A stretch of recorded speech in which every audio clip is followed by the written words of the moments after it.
Welcome to Lawyers Who Learn, where we explore how attorneys' engagement in lifelong learning fuels their growth.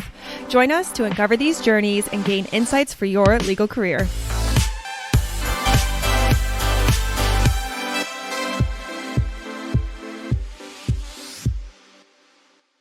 Nikki, welcome to Lawyers Who Learn. I'm super pumped to have you on because from my seat, you are one of the best learners and sharers of knowledge in the legal tech space, and I want to understand how you work. So thanks for joining. Thank you so much for having me, David. I'm really excited to be here and look forward to the conversation. Yeah, me too. Let's start with your bio, which I have put together. I've watched a couple of podcasts of yours, but of course it's on LinkedIn. So I'm going to try to go through it quickly so you don't have to, and then we'll talk about learning. So you have Australian and Canadian roots. You worked in media and defamation law for 10 years in Australia. You then were in Canada. You actually had a director role of knowledge management at a Canadian law firm. 2019, you went to Paul Hastings in New York, again, in knowledge management and client-facing innovation. 2020, you made a leap of faith. You and your husband, Chris Ford, started the Legal Tech Hub platform because you saw a hole in the market, which we'll get into. But 2022 was either a bigger leap where you got investing from Yaron Link, who was the past CEO of Practical Law. And since then, you have not got off my LinkedIn feed for a minute. For some reason, you have more information and more interesting, and you're everywhere. And now I understand why. I've been doing this for 20 years. I'm like, overnight, you just seem to be everywhere. But of course, it wasn't overnight. You've been doing this for a long time. The other two things I have on here, you're adjunct professor at Cardozo Law School, and you've written a book called The Handbook for Legal Innovation. How'd I do? You did great. Okay. Well done in a short amount of time. So before I start and just going through things, this is called Lawyers Who Learn. So it's about your learning and growth path. But let me ask you this question. You talk a lot. You do a lot of podcasts. Is there anything that you actually wish you talked about more in your journey or you wished you were asked about more? And we can use this as an opportunity to dive in, or if not, we can go through your story. But I just wanted to give you that opportunity to see where we end up in that question. That's such an interesting question, and one that no one has ever asked me before. I think I spent a lot of my time in law firms as an innovation professional working in change management. And my book is all about how to drive cultural change across large organizations, whether they are law firms or other organizations. And I did a huge deep dive into methodologies for driving change and from other industries, because law is not good with change and has not actually developed these methodologies itself. So it's really about looking to wisdom from outside. And so that's something nowadays I'm really not asked about very often. I'm asked all about legal technology, which I think is critical, but legal technology is worthless unless it's adopted. So yeah, that's one area that I think. So let me dissect that a little bit just to make sure I understand, because I've never really been involved in knowledge change management. So if you could just distill that again, if you distill it to a question, what's the question you're not asked about that anymore? Just so I can understand. How do you drive change in large organizations? Okay. And so let's ask that question. And let's get specific though. Let's get specific to, because just so I understand, in the Canadian law firm in 2015, is that what your role was? Director of knowledge management is to drive change in the organization, or no? So I'm since early 2014, I was involved in innovation, and knowledge management at law firms is innovation, at least in Canada and the United States, where the two are combined and innovation is born out of knowledge management. Innovation is about driving. Can you explain, just for clarity, knowledge management is about understanding where you're keeping all your data. Explain what that is really quick. It is a broad field. In law, it is about ensuring that lawyers have access to the information that they need as and when they need it. And that involves all kinds of workflows. It involves making sure that We're gathering people's intrinsic knowledge, what's inside their brains, and capturing it in a form that is able to be accessed by other people. It's about ensuring that people can understand who in the organization has expertise, so who to reach out to for what. It's about making sure that documents and knowledge are surfaced in the organization, which is very much technology driven. As many of these workflows, I would argue basically all of them now are innately technology driven in the new world. And therefore, KM really became an engine within law firms for Sure. leveraging technology, not on the business side of law, but to transform legal workflows and to make sure that lawyers had accessible to them all of the information that they needed, So it's checklists, organizing information so it's easily accessible when you want it, when you need right, it. And of right. course, that's obviously in the past decade, which we'll probably get to. It's completely different now than it was a decade ago. So I understand that. So knowledge management. Then you talked about the question you're not asked is how do you change? Like, right? Was it change? What was the Drive culture question change, again? culture change across large Right. organizations. And so was that, so just so I understand knowledge management, what was that ever part of your role in this, in either Yes, the Canadian firm or Paul Hastings? yes, that is part of innovation, is driving culture change. Okay. So tell So me about that. Yeah. So innovation is about ensuring that the law firm is operating in a modern way, that lawyers are using the tools that they have at their disposal in order to provide client service in the most cutting edge modern way feasible. So it's really about transformation. That's what it is. It's transformation. Knowledge management evolved into innovation because as you're leveraging technology solutions to There's surface new things to knowledge, you're learn. using technology and ensuring that lawyers are actually using it in order to access the information that they need. Then we started looking at other legal workflows. And so innovation became really this broad area of looking at all of the legal workflows undertaken by lawyers, as well as business of law operational type use cases, introducing technology where appropriate, improving processes. And along with all of that comes changing the way that people work in order to ensure that they are leveraging these technologies, new processes to work better, faster, smarter. Yeah, And totally. yeah, and Go ahead. if I could just No, please, of move course. to culture change. So that is about changing of workflows and the way that you work. But in order to get people to understand that it's important to change the way that they work, you have to change the culture of the firm overall, which is from one where lawyers are comfortable practicing the way that they've always practiced before, to one where lawyers recognize that it is important for them to be doing things in new ways. And that is a shift in culture. Yeah, because the reason I asked, and maybe it was an obvious question about innovation, does that mean change? Because too often innovation is just like a word that's thrown out there that is just a catch all. And I get that.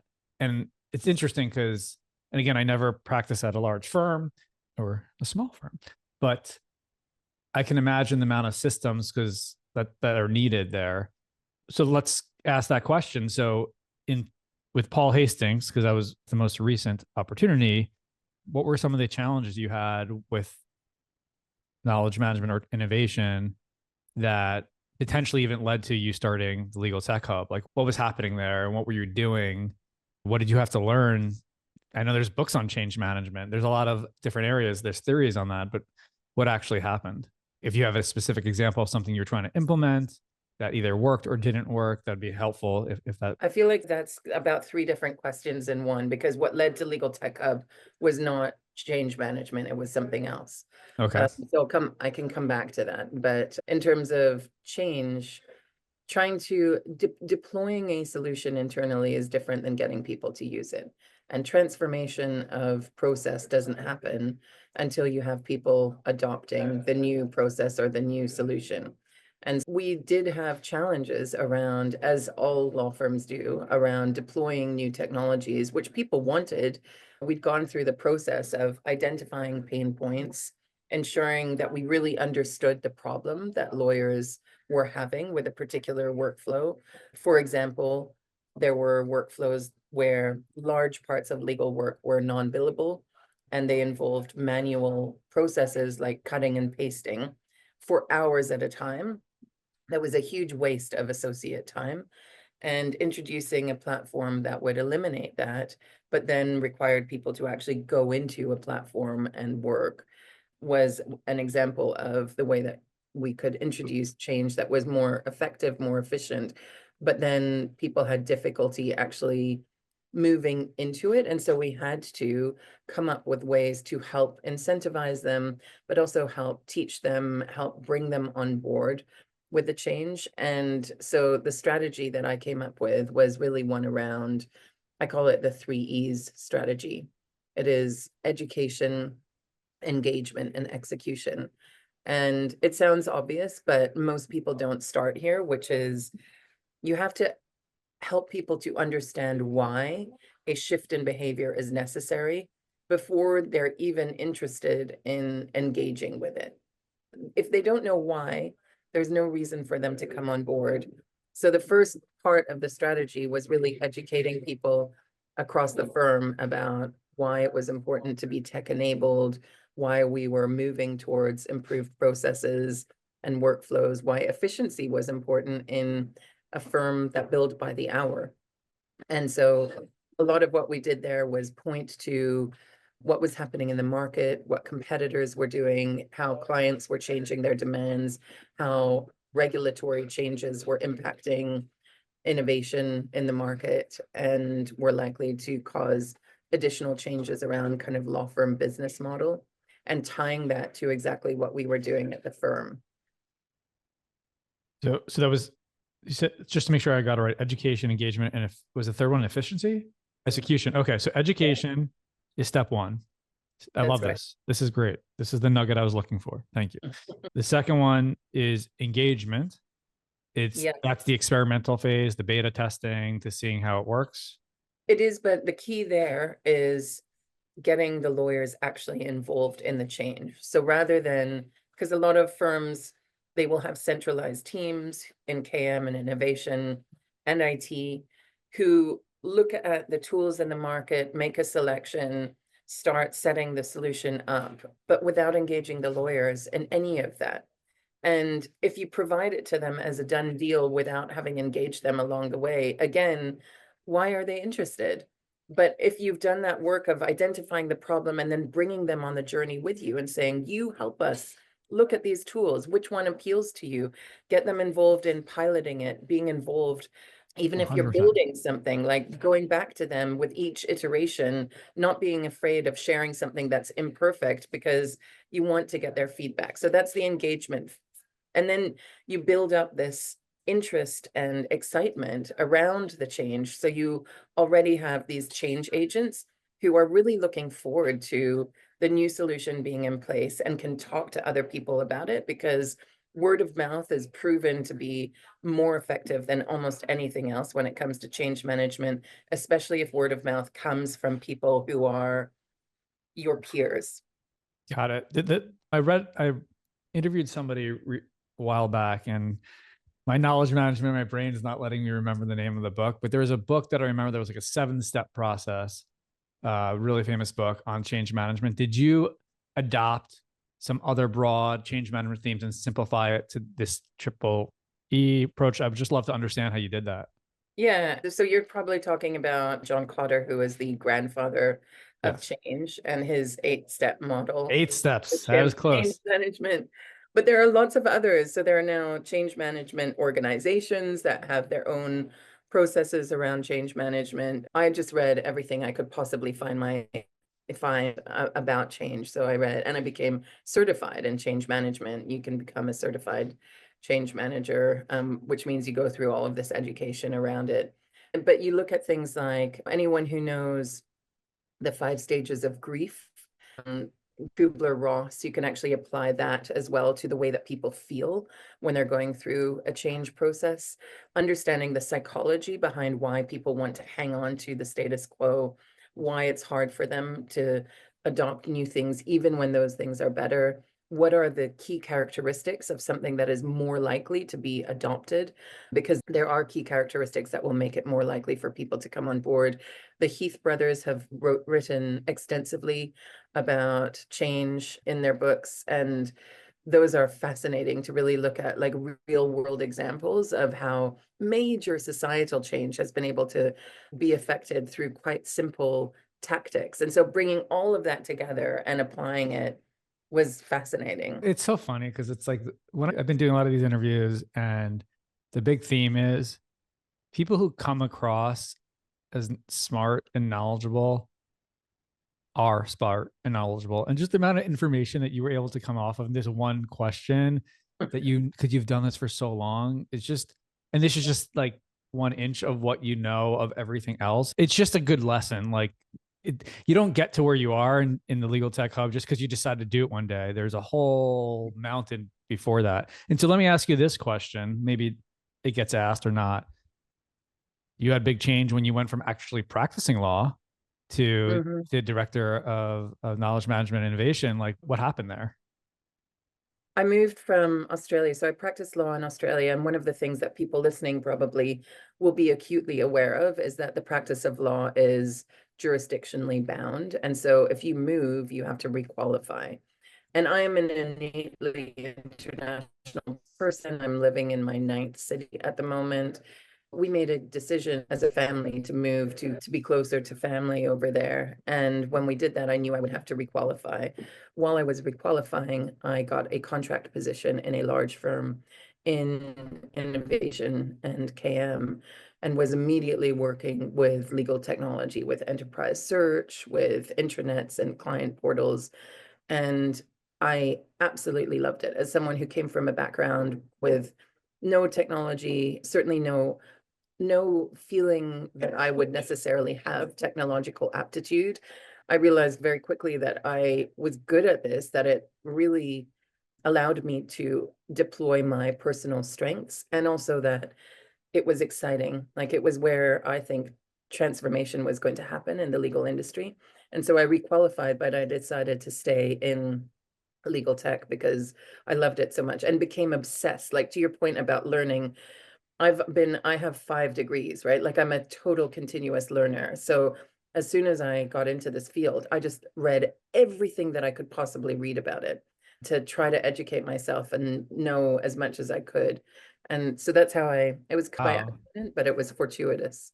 Totally. That's an awesome story. So let me ask you about the learning component, because with a family in a new city, in general, all of us, I'm overwhelmed with the amount that I can learn. Even when I see your posts, I'm like, okay, flag that for later. I don't even have time to dissect and read it. And that's just your one of many LinkedIn posts, not to mention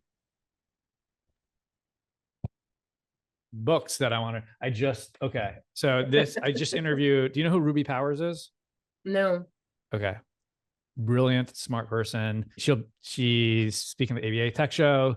She has immigration practice, but she also started a second business, and she wrote 2 books on it about how to help other people power their practice. So I did her thing. She sold her book for $100. I'm like, you did a podcast with me, I'm buying your book. But it was just to be nice, whatever. So I started looking through it, and first of all, 700 pages. And chapter 2, wow. The first 7 chapters are more about the leadership, like less about running a law firm, but more about self-help, self-improvement and leadership stuff. But chapter 2, I read a lot of self-help books. It has 35 books combined in all business and self-help and self-improvement, all there. That could be a book in itself, and that's the worth of the price of the mission. And again, similar to you, I was talking to her, like, you know the pain and suffering to write a 715-page book, and it's so organized. How do you find the time to give us some advice or experience shares, how to learn more faster or to get 5 degrees? Like, is it waking up earlier? What do you do? Unfortunately, it is waking up earlier. I got my MBA while I was at Paul Hastings, and I did that remotely at a university in Australia. And that meant that my project work, my group work, was all at 3 o'clock in the morning. And that's what I did. I just woke up at 3, and I did that for a long time. Similarly, when I started writing blogs, I would wake up in the mornings at 4 o'clock to be able to actually get a blog done before work started, because my meetings started early too. And once I was in meetings, that was it. I was done, busy for the day. So some of it is, if you are capable of, I would not advocate that anyone get less sleep, but managing your time in such a way that you can carve out some hours of the day where you won't be distracted by your day job or your family, whether that is at the end of the day, if you're a night person, or early in the day. That for me is the only way I've been able to get it done. It's interesting. It's a really important topic, sleep. So there's a book called The Miracle Morning by Hal Elrod. It was really impactful on me because one of the things he posted on that was like, wake up an hour earlier every day and spend that time yourself. I never Right. thought, this is like a decade ago or longer, I never thought I was a morning person. I started doing it, and I realized the morning is my best Right. time, but not necessarily related, but potentially he started going crazy and waking up 3 a.m., 4 a.m. He ended up getting a really severe cancer. And he got through it and he's doing okay. And he's such an inspiration. But one of the things he realized after looking at doctors, he wasn't getting enough sleep. And Hmm. I recently went to a sleep specialist through this organization, YPO, that I'm part of. And he talked about how as an adult, it's so important for your health, 7 hours minimum of sleep a night. And talks about because that's how you regenerate yourselves. It's how you fight off cancer. And I'm wondering, like, when you're waking up at 3 or 4, what time were you going to bed? And you feel like you're getting enough sleep.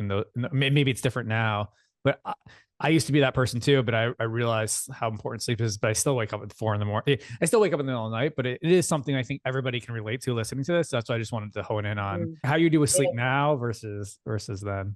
I certainly, if you're waking up that early, the trick is to go to bed earlier as well.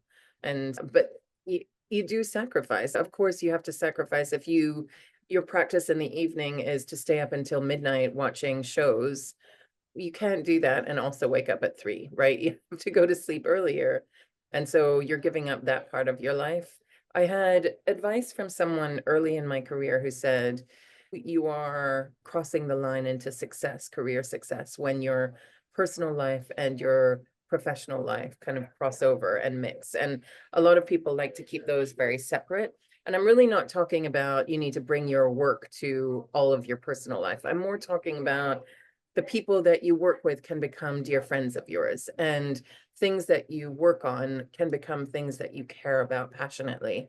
And for me, that's what happened. I don't mind spending weekend time on gathering more information about legal technology companies, or reading books about adoption and change management, or pursuing a certification that I know will be worthwhile. I make sure that I carve out time, obviously, for my children and so on as well. But that doesn't bother me, because that's my hobby. I guess that's Yeah, partly my hobby as well. Like, I really genuinely love it. I love what I do. for sure. There's nothing better than a Sunday morning at 6 a.m. when you don't have work that day, and you're just like you're in the zone. Right. After some point, I walk my dog, which is good because it gets me out of the house. I just One more thing on this topic, then we'll move on. Is I heard a great line from Randy Zuckerberg, who's Mark Zuckerberg's sister, and she does the speaking, wrote a book. She has 5 things in life, 5 categories, and I'm see if I can get it. It's like family, friends, fitness, maybe finance, and business, let's just say. And like she said, but the one thing is you can only do 3 well at any given Mhm. time. And I really love that because it's so true. It's like when you're working so hard on writing your book, let's say, and you're with your kids and maybe business, your health is not, you're not working out as much. And I was wondering, do you feel that way with you? There's 2 areas you're constantly juggling, those three of those areas.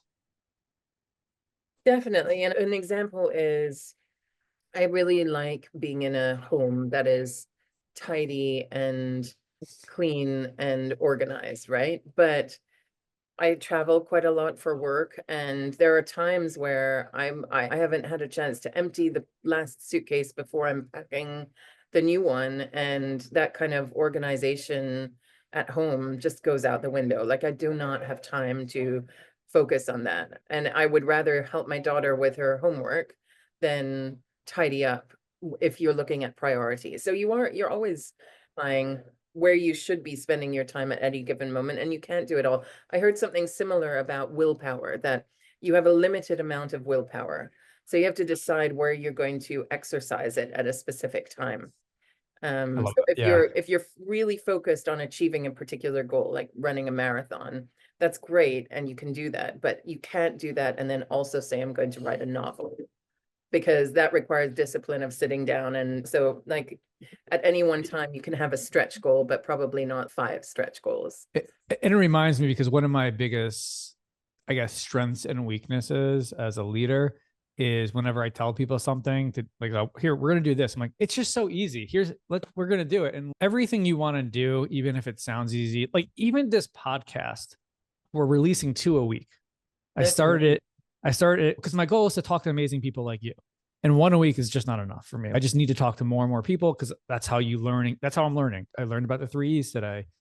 But just to do this, the process behind of production and editing and getting people, it is so much more than me just telling people I wanted to do 2 podcasts a week. There's a whole team to do that. Yeah. And so I respect that and I appreciate that, because I'm trying to write a second book, but I can't run right now because it's too much. All right, let's switch topics if that's okay, because and I think this is okay, because for me, you're pretty well known, and people who are watching this, they don't need to hear necessarily every part of your story. They just want to learn about you and what makes you tick, versus going through the different areas.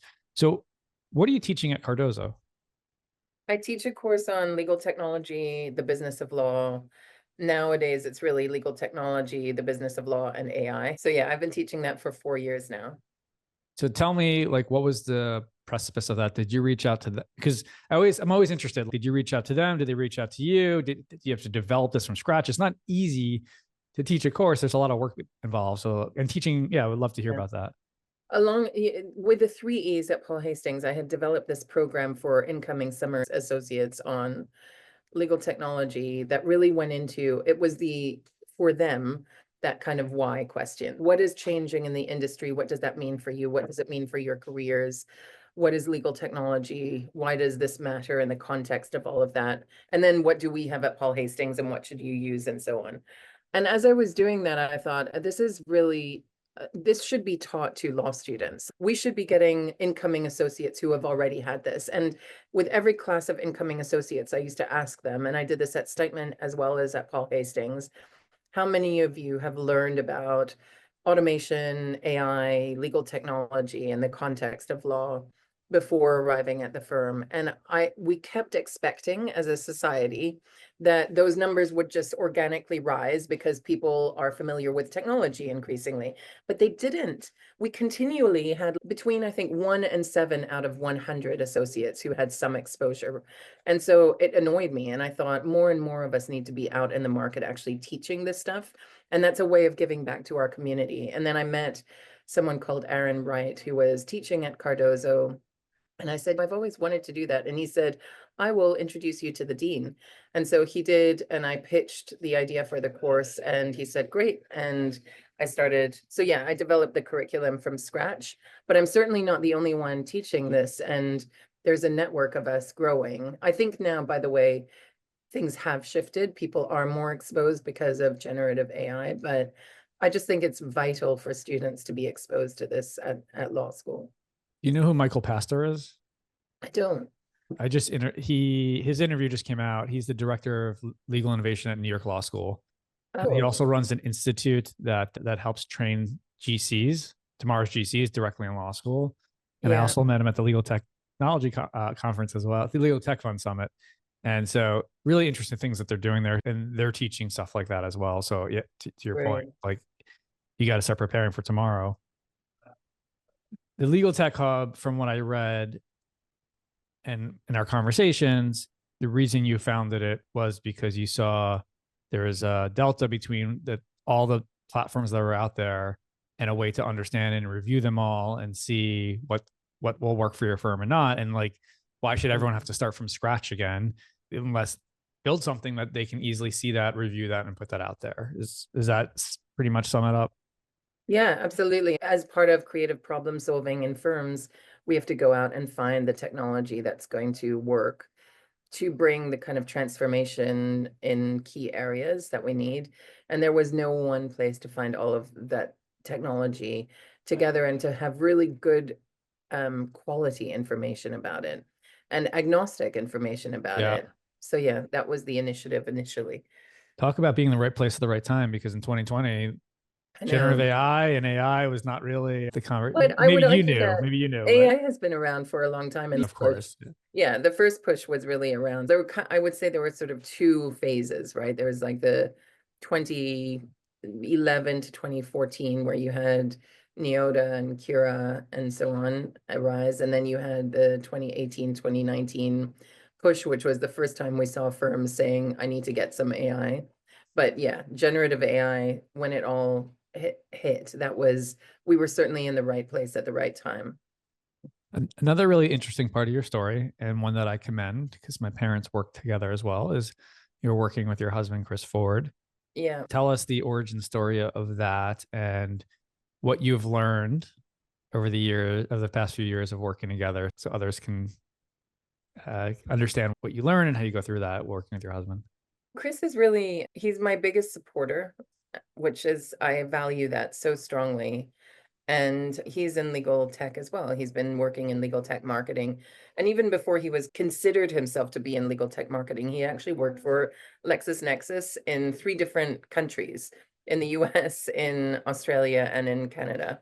So he had this knowledge too. And when I started talking to him about this gap in the market and saying we should build it, I think I'm very lucky to have a spouse who embraces my crazy ideas. Like I say, I'm going to write a book at the same time as working these crazy hours. And he's, go for it. I'm going to get another degree, go for it. And when I said, I'm going to build this, he said, I love it, let's do it. And he helped me. He helped me do all of the research in 2020 and hire the developers. And he learned a tremendous amount about legal technology too, while we were doing that research together. We weren't in a position until a few years later for him to be able to come on full time. But as soon as that was feasible, it made all kinds of sense because he'd been part of the initiative since the very beginning and deeply understood it. And he is our chief marketing officer. So he brings that marketing skill from legal tech. And we work in the same house. He works in the downstairs level. I work in the upstairs level. When we're on meetings, sometimes with people who don't know us, it's always a surprise to them to find out that we're in the same house. But I think our relationship, interestingly, works better when we work together. We appreciate each other's strengths, and we have very few disagreements or arguments around work. We're really good at working together. I just think we're fortunate in that way. Do you find it necessary, if you're on a first call with somebody, you guys are talking, like just let them know right away, or is it something like you can be working with somebody for 6 months and then you're like, oh, by the way, we're married and we're in the same house? Yeah, and it's a good question. I don't, not 6 months. Like it's not the first thing that we'll mention, but we do mention it earlier on. Especially there's a certain cadence between husband and wife where you might be a little bit ruder or a little bit snarkier. Exactly. And like, people like, wow, yeah, that's my husband. Like, oh, okay. Yeah, Chris is actually, we run some events as well, building a community around legal technology between vendors and buyers, because our platform has evolved from a directory to really a very substantial subscription product with deep content and market reports and analysis. And so really our educational mission is achieved through that, as well as these events that we put on. And Chris has now a habit at each of our events of, at some point during the programming, because he's our MC, making some ridiculous joke about me and his love for me. And of course, for people who don't know that we're married, that can come across as a bit of a shock. I think that happened for me at the New York Law School event that you had. And it was like 2 years ago. It was like the rainstorm event where we almost was canceled. Right. And he had said something, and he's like, his love. I'm like, oh, are they married? But now, like, that's cool. And not the same, but similar. My sister's worked with me at Lawline for 16 years now. And she's the chief people officer. She's my older sister. I'm technically, she says, her jefe, her boss. But it's so interesting because I used to be so proud to tell people like, oh, this is my sister. And at some point she didn't want me to say that. She's like, I don't want them to think I'm your sister. I want them to think, but now I think we're both past that stage we're older. grayer hair. We figured things out, but I feel so lucky to work together with her. That's lovely. My wife tried working with me early on. I think she felt I was too much of a micromanager. Luckily, she got pregnant with twins and then had to leave and has not been back. But I keep telling her I'm a better leader now. So you should try it again. We got 4 minutes left. So much still to talk about. I'll ask a similar question that I asked you in the beginning. Is there anything that we haven't talked about learning and the Legal Tech Hub and what's going on in your world that is worth sharing to help others to gain insights, and whether they're in legal tech or they're a lawyer or aspiring lawyer and they're a law student? I think it would be remiss of us, David, not to talk about generative AI and the learning that has to happen around that, because that's one area. I just think there's so much that people are thinking about, and so much that they have to know, and so many challenges around it. One is this area is evolving so rapidly, and so you can teach yourself about generative AI and how it may impact your workplace, but you can't just do that once. You have to continuously be educating yourself. So it is like we have now, all of us, this new responsibility around learning, especially if we're in legal workplaces where AI is a factor. And the other part of it, of course, is the learning that our junior associates do in law schools and how that will change in light of generative AI, where generative AI is coming in and able to automate a lot of the more manual work that they have done in the past, which is raising questions about learning and skilling up. It's a small topic in 2 minutes. Yeah, no, but totally, like, from a law school standpoint, first of all, the bar is changing in 2026. It's a completely new bar, and it's based on more skills-based things.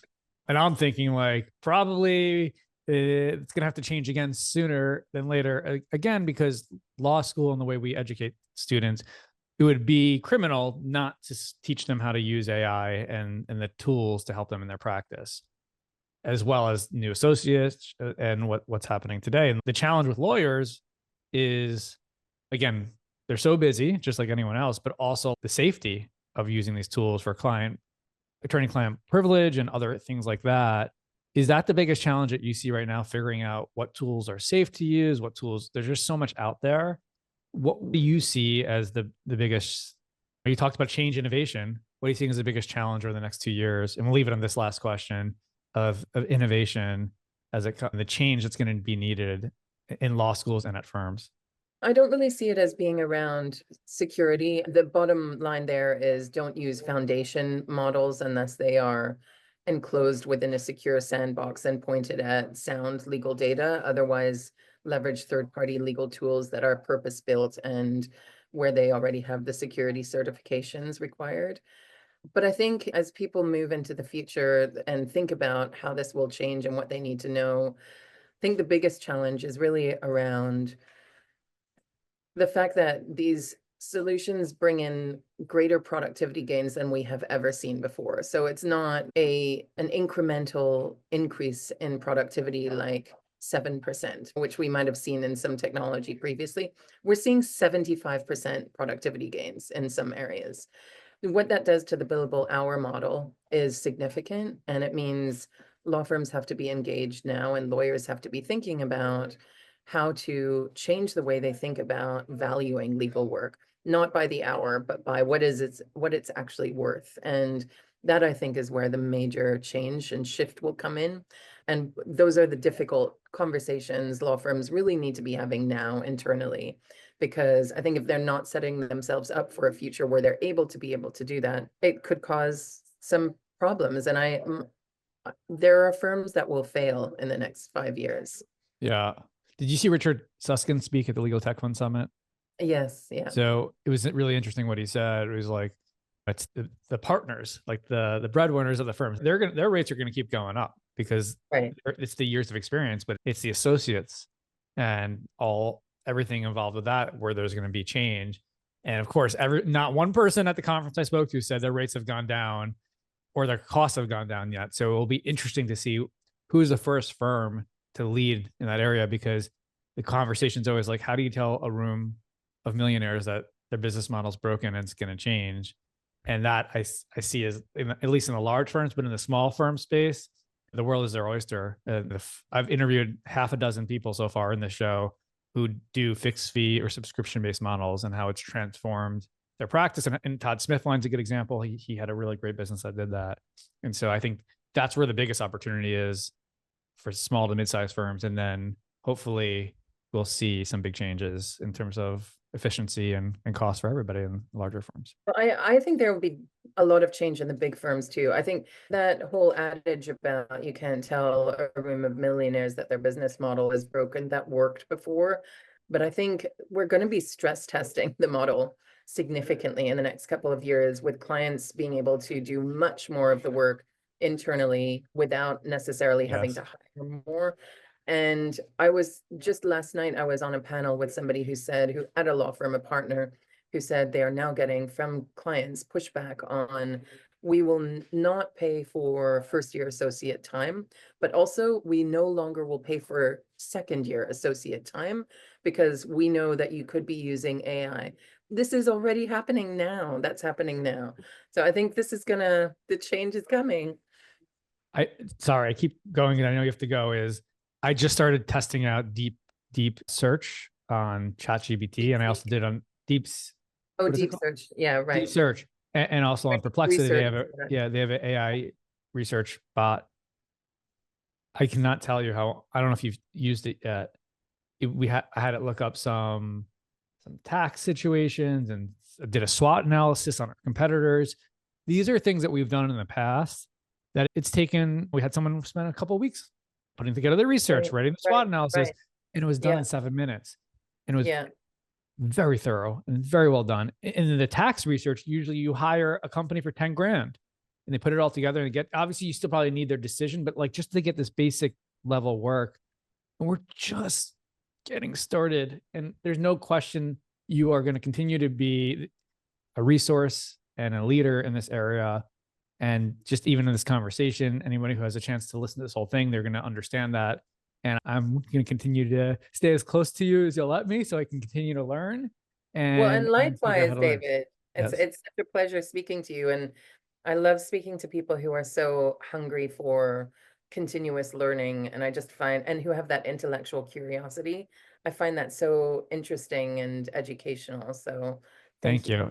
And I should mention we also live close, so that's helpful too. Even though we live close, but generally we see each other in like London or somewhere else. But cool. Looking forward to continuing the conversation and finding ways to work together with Lawline and Legal Tech Hub, which we are working on as well. So I will speak to you sooner than later. Thank you so much, David. Thank you. Bye-bye. Enjoy the rest of your day.